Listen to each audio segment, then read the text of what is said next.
আল্লাহ তাআলা আমাকে যে জ্ঞান দান করেছেন, আমাকে যেই ইবাদতের তৌফিক দান করেছেন, এটার মর্যাদা বেশি ওই বাদশাহী আর সেই রাজত্বের। এর মধ্যে রাহিল, যিনি, এই রাহিলের গর্ভের দুই সন্তান, একজন হযরত ইউসুফ আলাইহিস সালাম। আজকে আমরা যে সূরা ইউসুফ আমরা তাফসীর আমরা করব ইচ্ছা করেছি, এই ইউসুফ আলাইহিস সালাম আল্লাহর নবী ছিলেন। এইভাবে হযরত ইউসুফ আলাইহিস সালাম ফিলিস্তিন থেকে তিনি মিশরে গমন করেন এবং পরবর্তীকালে হযরত ইয়াকুব আলাইহিস সালাতু ওয়াস সালাম সহ পরিবারের সবাই ফিলিস্তিন থেকে তারা মিশরে হিজরত করেন। মুআজ্জাজ মুসল্লিয়ান কিরাম, আল্লাহ রাব্বুল আলামিন লাখ কোটি শুকর। আল্লাহ তাআলা ঈশান নামাজ আদায়ের পর কোরআনের তাফসীরের মজলিসে আমাদেরকে বসার তৌফিক দান করেছেন, এই জন্য সবাই বলি আলহামদুলিল্লাহ।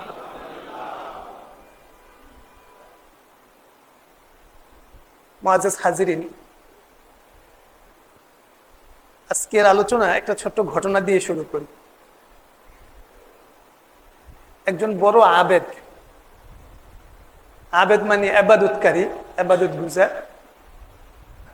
বড় আবেদ, কিন্তু আর্থিকভাবে তিনি সচ্ছল ছিলেন না। খুবই সংকট অবস্থায় ওনার জীবনযাপন চলছিল। তিনি একদিন সফরে বের হয়েছেন। তো এমন এক দেশে তিনি উপস্থিত হয়েছেন, আপনারা জানেন আমাদের যে লালবাগের কেল্লা, এই লালবাগের কেল্লার চতুর্দিকে অনেক উঁচা এবং মোটা দেয়াল আছে। আগের যুগে এরকম শহর রক্ষা প্রাচীর ছিল, মানে একটা পুরা গোটা শহরের চতুর্দিকে এরকম দেয়াল প্রাচীর ছিল, যাতে শত্রুরা নিরাপত্তার জন্য, এটা তাদের প্রতিরক্ষার জন্য, যাতে শত্রুরা ভিতরে প্রবেশ করতে না পারে। এবং আপনারা হয়তো অনেকে ইন্ডিয়াতে সফর করেছেন, দিল্লিতে যে আপনার যে দিল্লিতে একটা কেল্লা আছে, হ্যাঁ, তো সেখানে যারা আপনারা গেছেন, কেল্লার দরজাটা কিন্তু বিশাল বড়, অনেক উঁচা এবং বেশ ভারী। তাও এখন আমরা দেখছি যেই যুগের ছিল সেই যুগে নিশ্চয়ই এটা আরো মজবুত এবং আরো ভালো ছিল। তো ওই বুজুর্গ, ওই আবেদ, তিনি সফর করতে করতে এমন এক শহরের এই প্রবেশ দ্বারে গেটে তিনি যে উপস্থিত হইলেন, তো দেখলেন যে গেট বন্ধ এবং গেটের যে পাহারাদার তারা খুব মানে মজবুতির সঙ্গে তারা খুব পাহারা দিচ্ছে দরজা। এই কড়াকড়ি দেখে তিনি তাদেরকে জিজ্ঞেস করলেন যে ঘটনা কি, লোকজন বাইরে হইতে পারছে না, ভিতরে ঢুকতে পারছে না, এত কড়াকড়ি কেন? তো পাহারাদাররা, প্রহরীরা বলল যে আমাদের রাজার একটা বাজ পাখি ছিল, পোষা বাজ পাখি, ওটা খাঁচা ভেঙে বের হয়ে গেছে। তো রাজার নির্দেশে আমরা এই যে শহরের যে দরজা, এই দরজা লাগাই দিছি যাতে এটা বাইর হইতে না পারে।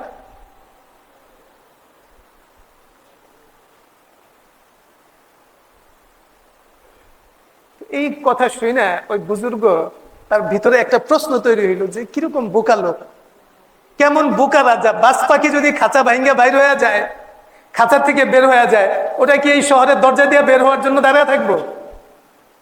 বাজ পাখি কেমনে যাইবে? এটা উইরা আকাশে উপর উড়ে চলে যাবে। তো তার মনেই প্রশ্ন যাচ্ছে, এই রাজা এটা কেমন বোকা। আর আল্লাহ তাআলার উপরে তার মনের ভিতরে একটা ক্ষোভ যে আল্লাহ তাআলা এই বোকা লোকগুলার রাজা বানায় রাখছে, এই ধরনের রিজিকের ক্ষমতা দিয়ে রাখছে, আর আমরা খাইতে পারি না, আমাদের খাওয়া নাই। আমরা আল্লাহ তাআলার যারা পরেজগার বান্দা, যারা ইবাদত করে, তাদের জীবন কত কঠিন ভাবে চলছে। এই যে তার ভিতরে প্রশ্ন এবং একটা যে ক্ষোভের একটা, আল্লাহর উপরে ক্ষোভ করে তো কোনো সুবিধা করা যাবে না, কি বলেন? সুবিধা করা যাবে? তো ঠিক ওই মুহূর্তে আল্লাহ তাআলা তার দিলের মধ্যে এই কথা ঢাললেন যে আচ্ছা ঠিক আছে, তাহলে তুমি এক কাজ করো, আমি তোমাকে যে জ্ঞান, কোরআন এবং শরীয়তের হাদিসের তোমাকে আমি যে জ্ঞান দান করেছি এবং তোমাকে যে আমার মারিফাত দান করেছি, তোমাকে যে আমি ইবাদতের তৌফিক দান করেছি, তুমি এটা দিয়ে দাও, তোমাকে আমি রাজা বানায় দেব। কথা বুঝতে পারছেন তো? তোমাকে যে আমি যে দৌলত, যে এলেম তোমাকে আমি দান করেছি, যে বুজুর্গি আর ইবাদতের তৌফিক আমি তোমাকে দান করেছি, এটা দিয়ে দাও, তোমাকে আমি রাজা বানায় দিই। আল্লাহু আকবার। আল্লাহ তাআলা যাদেরকে জ্ঞান দান করেছেন, যাদেরকে বুঝ দান করেছেন, তারা তো আল্লাহ তাআলা সেই রকম বান্দাই। তিনি সাথে সাথে তওবা করলেন, কারণ তার কাছে এই উপলব্ধি হয়েছে, হ্যাঁ আল্লাহ তাআলা আমাকে যে জ্ঞান দান করেছেন, আমাকে যে ইবাদতের তৌফিক দান করেছেন, এটার মর্যাদা বেশি ওই বাদশাহী আর সেই রাজত্বের। তিনি সাথে সাথে তওবা করলেন যে আল্লাহ আমাকে আপনি মাফ করে দেন, আমাকে ক্ষমা করে দেন। মুআজ্জাজ হাজিরিন, একজন কোরআনে হাফেজ, যাকে আল্লাহ তাআলা কোরআনের হাফেজ বানিয়েছেন, যার সিনায় আল্লাহ তাআলা কোরআনকে হেফাজত করেছেন, তাকে যদি সত্যিকার যদি সে হাফেজ হয়, সত্যিকার যদি সে কোরআনের মর্ম বুঝে, তাকে যদি এক দুনিয়া সমান সম্পদ দেওয়া হয়, তাহলে তো সে রাজি হবে না যে ঠিক আছে আমার হেফজটা নিয়ে যান, আমার কোরআনের হেফজটা নিয়ে যান আর আমাকে দুনিয়ার বাদশা বানায়। আল্লাহ তাআলা যার মধ্যে বুঝ দান করেছেন, আর এই কোরআনের গুরুত্ব আর মর্ম, এটার কিমত, এর মূল্য যার দিলের মধ্যে আল্লাহ তাআলা দান করেছেন, সামান্য বুঝ যাকে দান করেছেন, সে কিন্তু এটাকে কখনো মেনে নেবে। মুআজ্জাজ হাজিরিন, আপনাদেরকে জিজ্ঞেস করি, আল্লাহ তাআলা মুসলমান বানাইছেন, মসজিদে আসার তৌফিক দান করেছেন, আপনি কি রাজি হবেন যে আপনার ইমানের বদৌলতে, ইমানের বিনিময়ে আল্লাহ তাআলা আপনাকে বাদশা বানায় দিবে, রাজা বানায় দিবে, 10টা 20টা বাড়ি দিয়ে দিবে আপনাকে ইমানের বদৌলতে? একজন মুসলমান যার মধ্যে এই উপলব্ধি আছে, সে কখনোই তার ইমানের বদৌলতে, তার আমলের, ইমান তো পরের কথা, তার সামান্য এক ওয়াক্ত নামাজের বিনিময়ে সে তো দুনিয়ার রাজত্ব আর বাদশাহী সে গ্রহণ করতে পারে। মুআজ্জাজ হাজিরিন, এটা আল্লাহ তাআলার কাছে অনেক বড় শুকরের বিষয়, অনেক বেশি বড় শুকরের বিষয়। আল্লাহু আকবার। অনেক বড় শুকরের বিষয় যে আল্লাহ তাআলা আমাদেরকে মুসলমান বানাইছেন, ঈমান দান করেছেন। আমাদের শুকরের বিষয় যে আপনাদের সামনে আল্লাহর পাক কালাম, এটা তাফসীর করে শোনানোর তৌফিক আমাদেরকে দান করেছেন। আমাদের সবাইকে কোরআনে পাক, আল্লাহ তাআলার কালাম, এটা পড়ার তৌফিক দান করেছেন। এই কোরআনে পাক তো এটা লৌহে মাহফুজে ছিল। কোথায় ছিল ভাই? লৌহে মাহফুজ। এটা আল্লাহ তাআলার কালাম। এটা কার কালাম ভাই? আল্লাহ তাআলার কালাম। আপনাকে আর আমাকে যে আল্লাহ তাআলা এটা পড়ার তৌফিক দান করেছেন, স্পর্শ করার তৌফিক দান করেছেন, এর দিকে তাকানোর তৌফিক দান করেছেন, এটা তো এত বড় নিয়ামত যে এটার সঙ্গে দুনিয়ার বাদশাহী রাজত্বের তুলনা হয় না। আল্লাহ তাআলা তো বাদশাদের বাদশা, তার মহত্ব, তার মহানত্ব, তার বিশালতা, তিনি যত বড়, তো তার ফরমান, তার কালাম, এটা তো আল্লাহ তাআলার কালাম। আল্লাহ তাআলার যে কালাম, এটা অনাদি এবং অনন্ত, যে শুরু শেষ নাই। আল্লাহ তাআলার যে কালাম, সেটা আমাদেরকে পড়ার, আমাদেরকে স্পর্শ করার, ধরার, দেখার, শোনার তৌফিক দান করেছেন। এটাই এত বড় নিয়ামত যে এটার শুকর যদি আমরা আদায় করি, তাহলে আমরা শুকর আদায় করে শেষ করতে পারবো। মুআজ্জাজ হাজিরিন, কথাটা প্রথমে এটা বললাম এই জন্য যে আসলে আপনারা আমার দিলে, আমি আপনাদের সামনে আজকে প্রথম কোরআন শরীফ সামনে নিয়ে বসছি। দোয়া চাই আপনাদের কাছে, আল্লাহ তাআলা যেন আমাকে আল্লাহ তাআলার এই পাক কালাম সঠিকভাবে আপনাদের সামনে উপস্থাপনের তৌফিক দান করেন। আর আপনারাও এটা কি এরকম আজমতের সঙ্গে, ভাই আপনাদেরকে দুইটা শব্দ, একটা হইলো মোহাব্বত আর একটা হইলো আজমত, বাস আল্লাহ তাআলার কাছে এই দুইটারই মর্যাদা। আরেকটা শব্দ আমরা বলতে পারি তাকওয়া বা খাশিয়াত, আল্লাহ তাআলার ভয়। আল্লাহ তাআলার কাছে দুনিয়াতে বান্দার যে তাকওয়া, আল্লাহ তাআলার প্রতি মোহাব্বত, আল্লাহর প্রতি শ্রদ্ধা। আজমত মানে শ্রদ্ধা, আর মোহাব্বত মানে তো আপনারা অর্থ বুঝে নেই। আরেকটা বলছিলাম খাশিয়াত মানে ভয়। আল্লাহ তাআলার কাছে এই জিনিসের, বান্দার এই জিনিসেরই দাম আছে। ইন্নাল্লাহা লা ইয়ানজুরু ইলা সুওয়ারিকুম ওয়া আমওয়ালিকুম ওয়ালাকিন ইয়ানজুরু ইলা কুলুবিকুম ওয়া আ'মালিকুম। আল্লাহ তাআলা তোমাদের সুরতের দিকে তাকান না, সুরত আল্লাহ তাআলা সৃষ্টি করেছেন, পৃথিবীতে কোটি কোটি মানুষের সুরত একজনের সাথে আরেকজনের মিলে। এই যে বৈচিত্র্য, এটা আল্লাহ তাআলার কুদরত। আল্লাহু আকবার।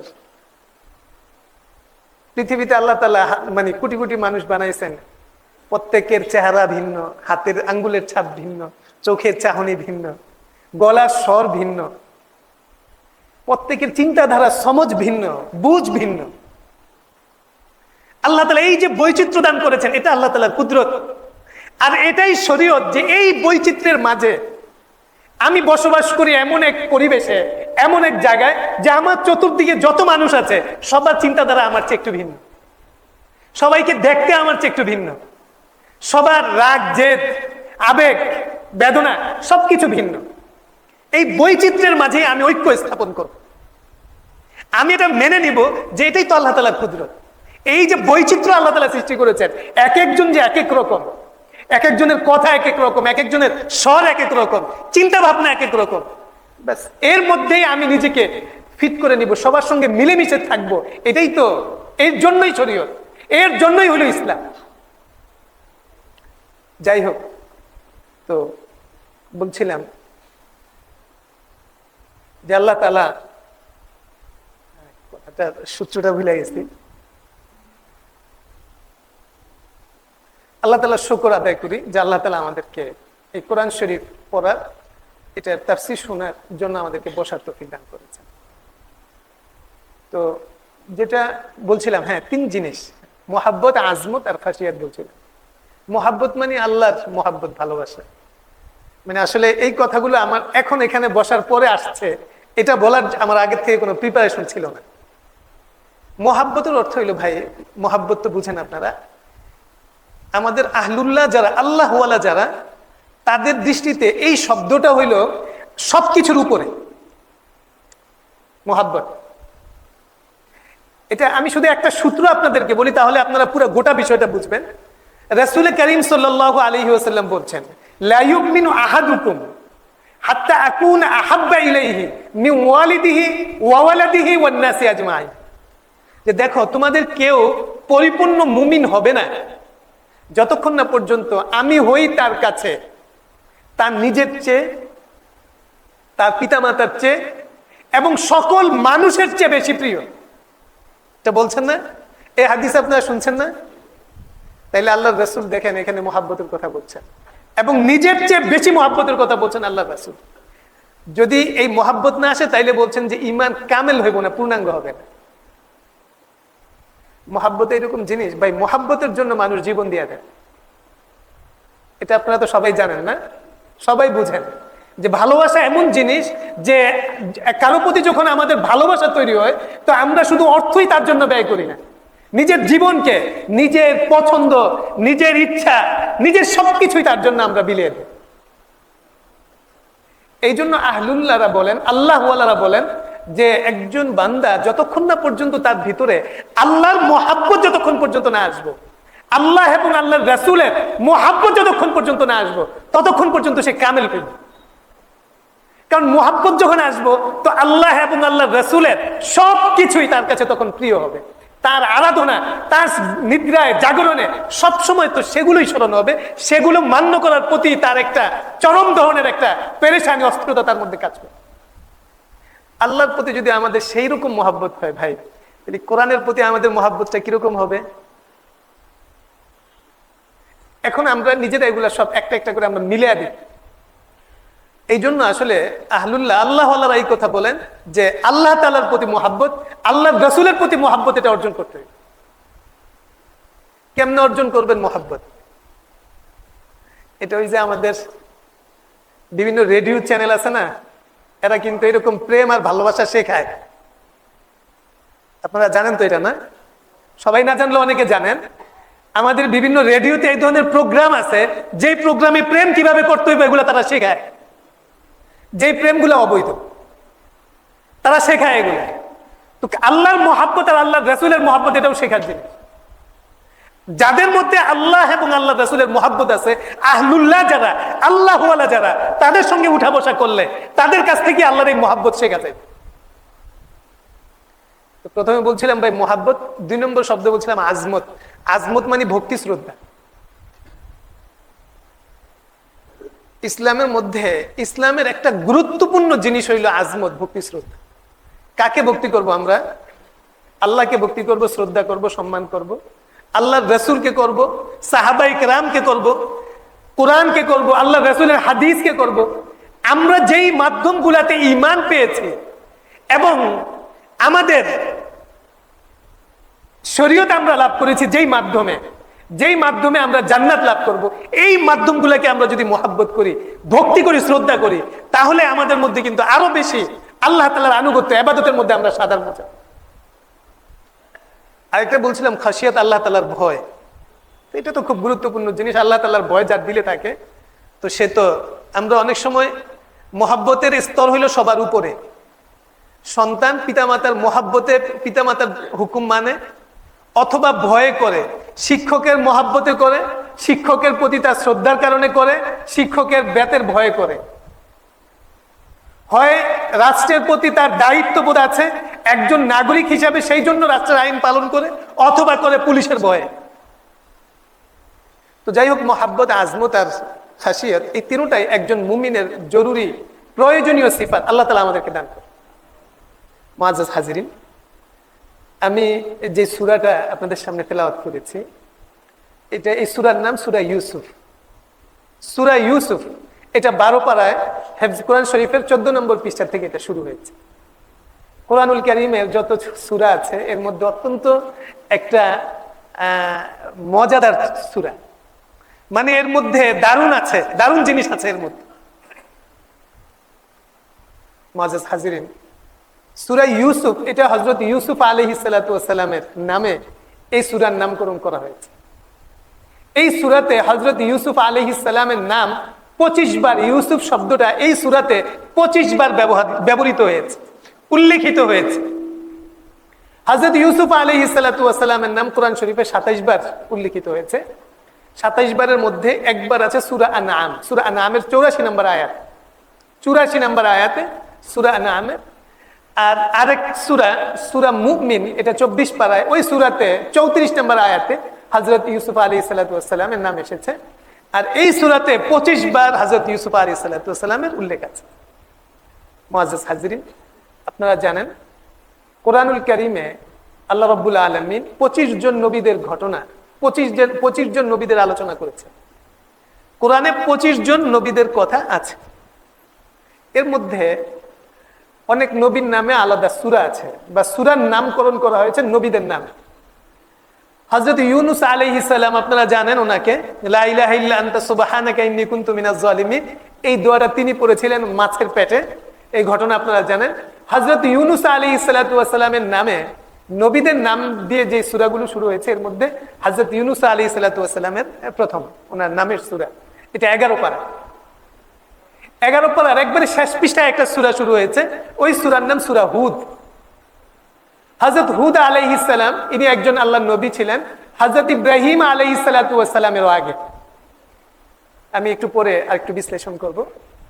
তো 12 পারার শেষ পৃষ্ঠায় সূরা হুদ শুরু হয়েছে।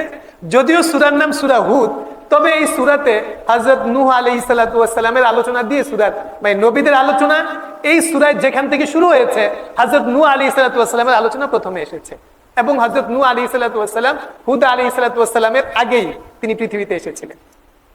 হযরত নূহ আলাইহিস সালাতু ওয়াস সালামের আলোচনা আছে, হযরত হুদ আলাইহিস সালাতু ওয়াস সালামের আলোচনা আছে, হযরত সালেহ আলাইহিস সালাতু ওয়াস সালামের আলোচনা আছে, হযরত ইব্রাহিম আলাইহিস সালাতু ওয়াস সালামের আলোচনা আছে, হযরত লূত আলাইহিস সালাতু ওয়াস সালামের আলোচনা আছে, হযরত মূসা এবং হযরত হারুন আলাইহিস সালাতু ওয়াস সালামের আলোচনা আছে, হযরত শুআয়ব আলাইহিস সালাতু ওয়াস সালামের আলোচনা আছে সূরা হুদের মধ্যে।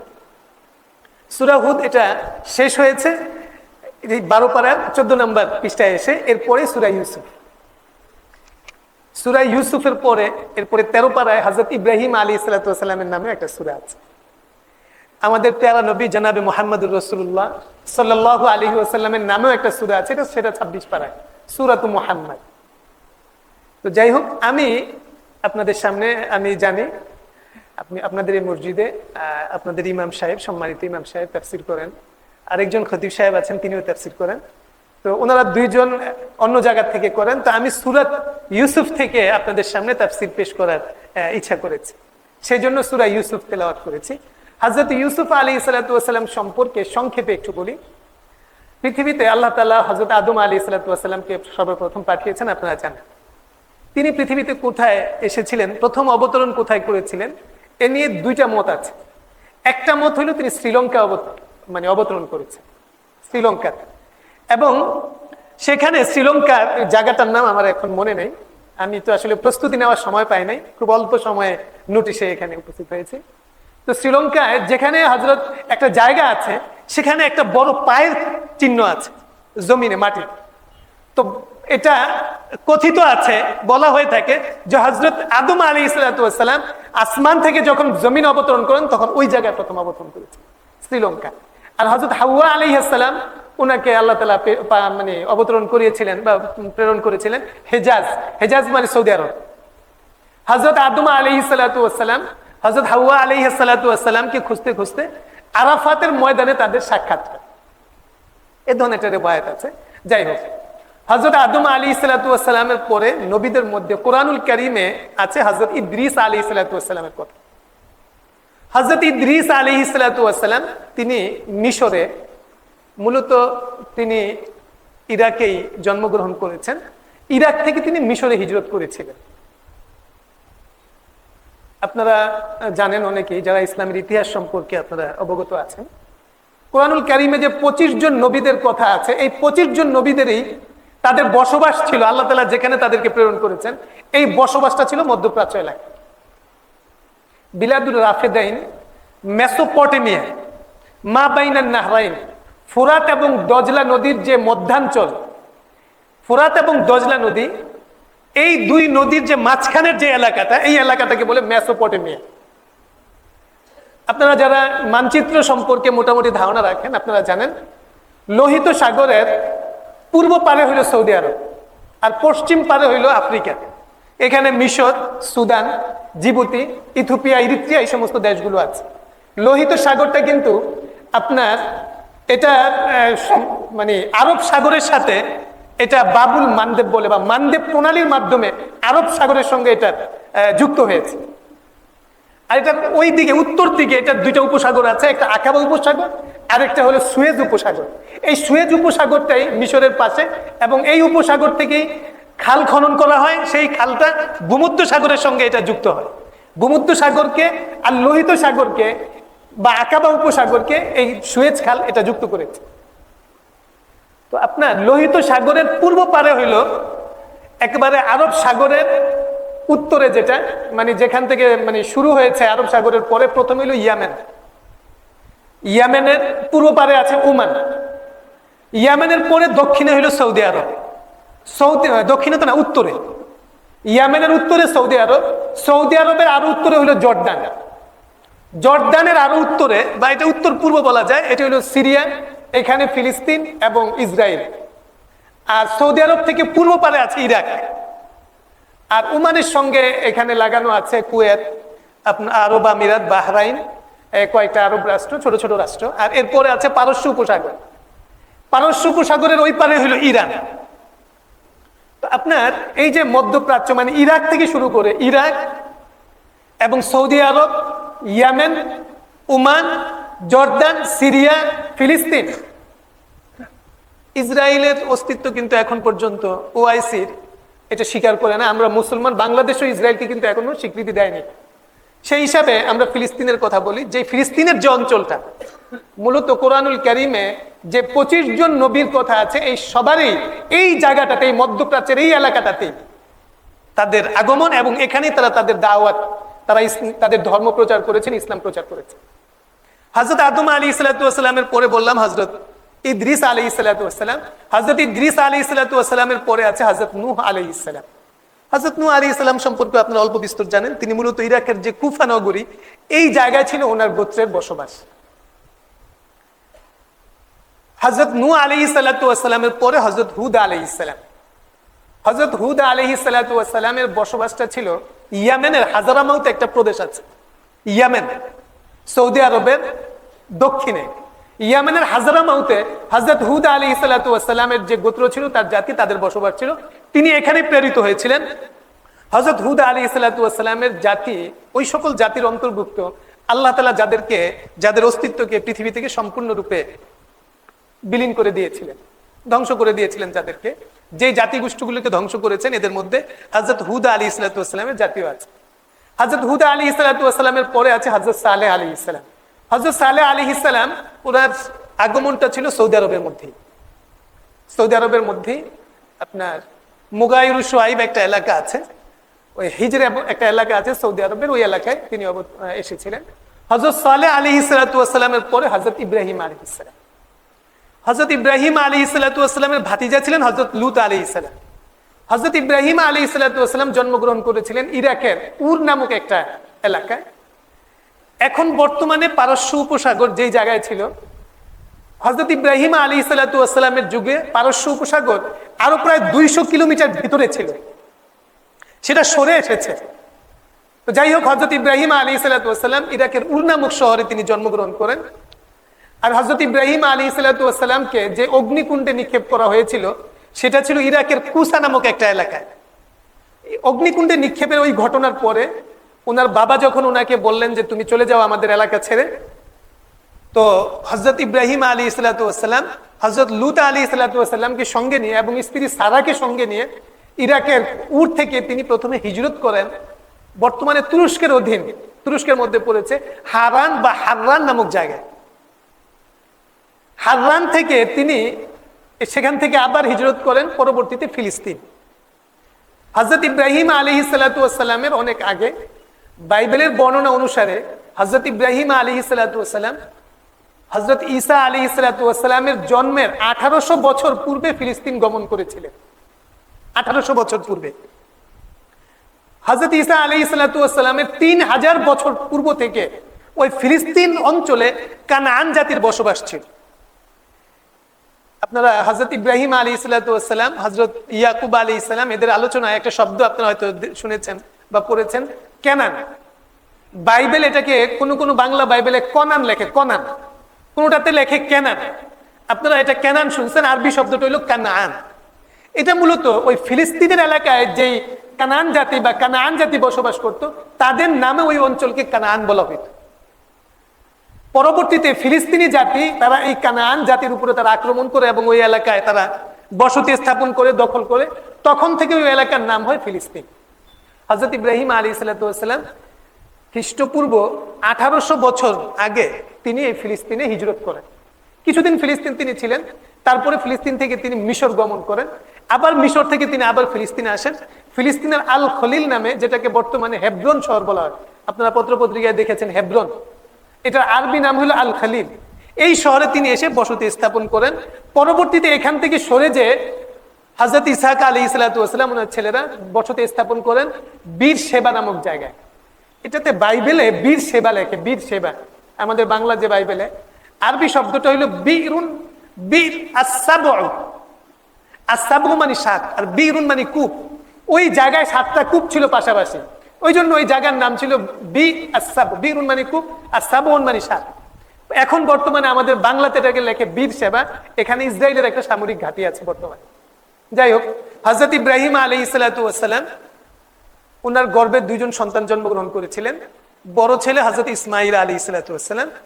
আপনারা জানেন হযরত হাজরা আলাইহিস সালাম সহ তিনি মক্কা শরীফে এখানে তিনি তাকে এখানে আবাদ করা হয়, এখানে তিনি বড় হয়েছেন এবং এখানেই পরবর্তীতে কুরাইশ বংশ এবং সেখান থেকে আমাদের নবী হযরত মুহাম্মদ সাল্লাল্লাহু আলাইহি ওয়াসাল্লাম জন্মগ্রহণ করেছেন। হযরত ইব্রাহিম আলাইহিস সালাতু ওয়াস সালামের আরেক ছেলে ছিল হযরত ইসহাক আলাইহিস সালাম। হযরত ইসহাক আলাইহিস সালাতু ওয়াস সালাম তিনি ওই সময় বিবাহ করেছিলেন ইরাকের ফাদ্দান আরাম, ইরাকের একটা অঞ্চল ছিল ফাদ্দান আরাম, সেই জায়গায় তিনি বিবাহ করেছিলেন। তার স্ত্রীর নাম ছিল রেবেকা। রেবেকা আরবিতে এটাকে রাবকাও বলে, রাবকা।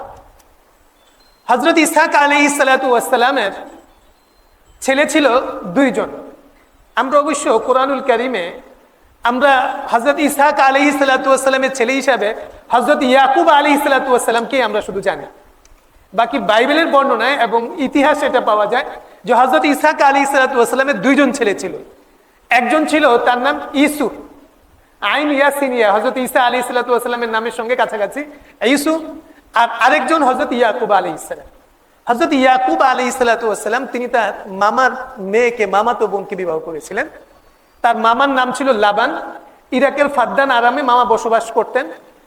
তো হযরত ইয়াকুব আলাইহিস সালাতু ওয়াস সালাম প্রথমে এই মামার মেয়ে, বড় মেয়ে লিয়াকে বিবাহ করেন। আর পরে এই মামারই আরেক মেয়ে, মানে তারা সহোদর বোন ছিলেন, রাহিলকে বিবাহ করেন। এটা আমাদের ধর্মে, তো আমাদের ইসলামে দুই বোনকে, এবং এটা পরবর্তীতে হযরত মুসা আলাইহিস সালাতু ওয়াস সালামের শরীয়ত থেকেই এক পুরুষ একত্রে দুই বোনকে বিবাহ করতে পারে না। হ্যাঁ, একজন মারা গেলে তারপরে আরেকজনকে বিবাহ করতে পারে, কিন্তু একত্রে দুই বোনকে বিবাহে রাখতে পারে না। কিন্তু ওই সময় এটা জায়েজ ছিল। তো হযরত ইয়াকুব আলাইহিস সালাতু ওয়াস সালাম তিনি তার দুই মামাতো বোন লিয়া এবং রাহিল, এই দুই বোনকে বিবাহ করেছিলেন।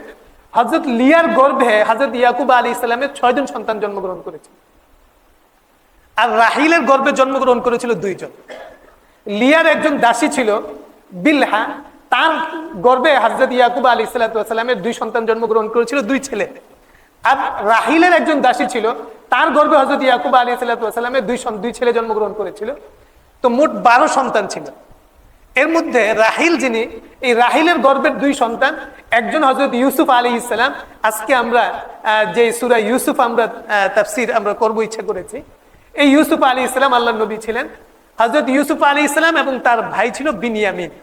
এই 2 ভাই ছিল এক মায়ের গর্ভে, তার মায়ের নাম ছিল রাহিল, হযরত রাহিল। আর আরেক স্ত্রীর গর্ভে বা আরেক মায়ের গর্ভে তারা ছিল 6 ভাই, এবং 2 দাসী, 2 করে 2 দাসীর গর্ভে ছিল 4 জন সন্তান। তো হযরত ইউসুফ আলাইহিস সালাতু ওয়াস সালামের আপন ভাই ছিল, সহোদর ভাই ছিল একজন বিনিয়ামিন, আর সৎ ভাই ছিল 10 জন। আপনারা এই ঘটনা জানেন।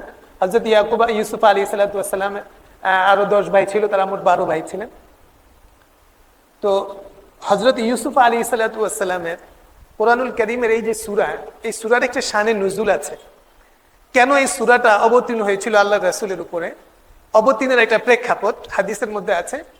ইয়াহুদিরা, এটা হলো যোগসূত্র এই সূরার। ইয়াহুদিরা আল্লাহর রাসূলকে একবার প্রশ্ন করেছিলেন যে আপনি যদি সত্যিকার নবী হয়ে থাকেন, তাহলে আপনি বলেন যে ইউসুফ যিনি আল্লাহর নবী ছিলেন, তো ইউসুফ আলাইহিস সালাম ছিলেন ইয়াকুবের সন্তান, ইয়াকুব আলাইহিস সালাম। তো ইয়াকুব আলাইহিস সালাম তার সন্তানদেরকে নিয়ে বসবাস করতেন কানানে, ফিলিস্তিনের এলাকায়। তো ইউসুফ আলাইহিস সালাম তিনি মিশরে আসলেন কিভাবে? মানে এই আলোচনাটা বাইবেলের মধ্যে আছে। তো যার কারণে তাওরাতের মধ্যে আছে, বাইবেলের তো 2টা অংশ, ওল্ড টেস্টামেন্ট যেটা পুরাতন নিয়ম, এটা হইলো তাওরাত। তো তাওরাতের মধ্যে মদিনার যে ইহুদিরা, তাদের কাছে তাওরাত ছিল, তারা তাওরাতের আলেম ছিল। তো তারা ওই তাওরাতের মধ্যে হযরত ইউসুফ আলাইহিস সালামের কাহিনী আছে, ঘটনা আছে। সেই হিসাবে তারা আল্লাহর রাসূলকে প্রশ্ন করেছিল, আচ্ছা আপনি এটা যদি আল্লাহর রাসূল হয়ে থাকেন, আপনি নবী হয়ে থাকেন, তাহলে বলুন দেখি যে ইউসুফ যিনি তার বাবা এবং ভাইদের সঙ্গে ফিলিস্তিনে বসবাস করতেন, তিনি মিশরে কিভাবে আসলেন? তাদের এই প্রশ্নের জবাবে আল্লাহ তাআলা এই পুরা গোটা সূরাটা, কোরআনুল কারীমের মানে ধারাবাহিকভাবে ঘটনাবলী বর্ণনা করা, এটা কোরআনের সাধারণ রীতির বিপরীত। কোরআনুল কারীমে ঘটনাবলী ধারাবাহিকভাবে, এটা কোথাও বিস্তারিতভাবে এবং ধারাবাহিকভাবে কোথাও এটা কোনো ঘটনায় ওইভাবে আলোচিত হয়নি। হযরত ইউসুফ আলাইহিস সালামের পুরা ঘটনাটা ধারাবাহিকভাবে বর্ণিত হয়েছে এবং এক জায়গায় বর্ণিত হয়েছে। তো ইহুদিদের এই প্রশ্নের জবাবে আল্লাহ তাআলা এই সূরা ইউসুফ অবতীর্ণ করেছেন। এই সূরা ইউসুফের মধ্যে আলোচনা আছে যে কিভাবে হযরত ইউসুফ আলাইহিস সালাম তিনি ফিলিস্তিন থেকে মিশরে আসলেন, এবং সেটা আপনারা জানেন। হযরত ইউসুফ আলাইহিস সালামকে তার ভাইয়েরা ওই কূপের মধ্যে ফেলে দিয়েছিল। সেখান থেকে বণিকেরা ওই পানি তোলার সময় তাকে বালতিতে করে এটা তোলে, এবং ভাইয়েরা দাস হিসাবে তাদের কাছে বিক্রি করে। ওই বণিকেরা তাকে মিশর নিয়ে যায়, এবং মিশরের যে আজিজে মিশর যিনি ছিলেন, যে মিশরের স্বরাষ্ট্রমন্ত্রী বা খাদ্যমন্ত্রী, তিনি তাকে দাস হিসাবে তাকে কিনে নেন। এইভাবে হযরত ইউসুফ আলাইহিস সালাম ফিলিস্তিন থেকে তিনি মিশরে গমন করেন, এবং পরবর্তীকালে হযরত ইয়াকুব আলাইহিস সালাম সহ পরিবারের সবাই ফিলিস্তিন থেকে তারা মিশরে হিজরত করেন। মুআজ্জাজ হাজরিন, আপনাদের অনেক সময় নিয়ে নিয়েছি, সংক্ষেপে বলার ইচ্ছা ছিল, তো অনেক সময় নিয়েছি। ইনশাল্লাহ আগামী তাফসির থেকে আমরা কোরআন শরীফের আয়াতের অর্থ এবং তাফসিরের দিকে যাব। আজকে শুধু প্রেক্ষাপট এবং এই সূরা শানে নুজুল আলোচনা করলাম, যে সূরা ইউসুফ এটা কোরআনুল কারীমের মধ্যে একটা বিশেষ সূরা এবং ইহুদিদের প্রশ্নের জবাবে এই সূরা অবতীর্ণ হয়েছে। কিন্তু আসলে বিষয়টা হলো মানে কোনো মানুষের মধ্যে যদি হঠকারিতা থাকে, হঠকারিতা গোয়ার তুমি যদি থাকে, যে আসলে সত্য বোঝার পরেও যদি সে এটাকে মেনে নিতে না পারে, তাহলে সে কখনোই সঠিক পথ পায় না। এই সূরা সম্পর্কে যখন ইহুদিরা এটা প্রশ্ন করে, তো তারা আল্লাহর রাসূল কিনা এটা পরীক্ষা করার জন্য এই সূরা সম্পর্কে হযরত ইউসুফ আলাইহিস সালাম মিশরে কিভাবে গিয়েছিলেন তারা প্রশ্ন করেছিল। তারা জানতো, কারণ তাদের কিতাবে আল্লাহর রাসূলের প্রসঙ্গ ছিল। আল্লাহর রাসূলের বিভিন্ন আলামত দেখে তারা এটা বিশ্বাস করতো যে তিনি আল্লাহর রাসূল। তারপর তারা বিভিন্ন ভাবে আল্লাহর রাসূলকে পরীক্ষা করেছেন, আল্লাহর রাসূল সেই পরীক্ষা উত্তীর্ণ হয়েছেন। কিন্তু হঠকারিতার কারণে, গোয়ার্তুমির কারণে তারা কিন্তু হেদায়েত পায় নাই, আল্লাহ তাআলা তাদেরকে সৎপথ দান করেন নাই। তো এটা হলো একজন আজকের এই তাফসীরের থেকে আমাদের জন্য এটা একটা বড় শিক্ষা, এটা যে আসলে আমাদের প্রত্যেকের জীবনে ভুল আমরা করি ভুল। তা আসলে ভুল করাটা অন্যায় না, ভুলের মধ্যে জয়মা থাকা এটা হলো অন্যায়।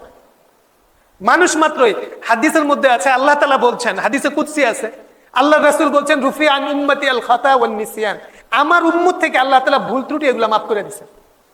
উম্মত যদি ভুলে কোনো কাজ করে ফেলায়, রমজানের রোজা আসতেছে, ভুলে খায় ফেলছে, তার রোজা ভাঙবে না, তার রোজা হয়ে যাবে। তো ভুল করাটা এটা খারাপ না, এটা অন্যায় না, ভুলের উপরে জয়মা থাকাটা অন্যায়। যখন সে বুঝলো যে আমার এটা ভুল হয়েছে, তারপরেও সেটার উপরে থাকা এটা হয়েছে অন্যায়। সাথে সাথে ভুল স্বীকার করে নিজেকে শুধরে নেওয়া, এটা হইলো একজন প্রকৃত মানুষের কাজ। তো আমাদের জীবনে এটা আসে যে সত্যিকার অর্থে আল্লাহ তাআলা যাদের মনকে সরল বানিয়েছেন, স্বচ্ছ সাদা বানিয়েছেন, তাদের মধ্যে এই সিফাত আছে যে ভুল আমাদের থেকে হয়েছে, ভুল বুঝেছি, ভুল করেছি, ভুল বলেছি, কিন্তু যখনই আমি বুঝি যে আসলে আমারটা ভুল হয়েছে, বুঝার সঙ্গে সঙ্গেই ভুলটা স্বীকার করা এবং নিজেকে সংশোধন করে নেওয়া। আল্লাহ তাআলা আমাদেরকে তৌফিক দান করুন। আমরা দোয়া করি আল্লাহ তাআলা আমাদেরকে, আমরা যা শুনি এর উপরে আমল করার আল্লাহ তাআলা আমাদেরকে যেন তৌফিক দান করেন।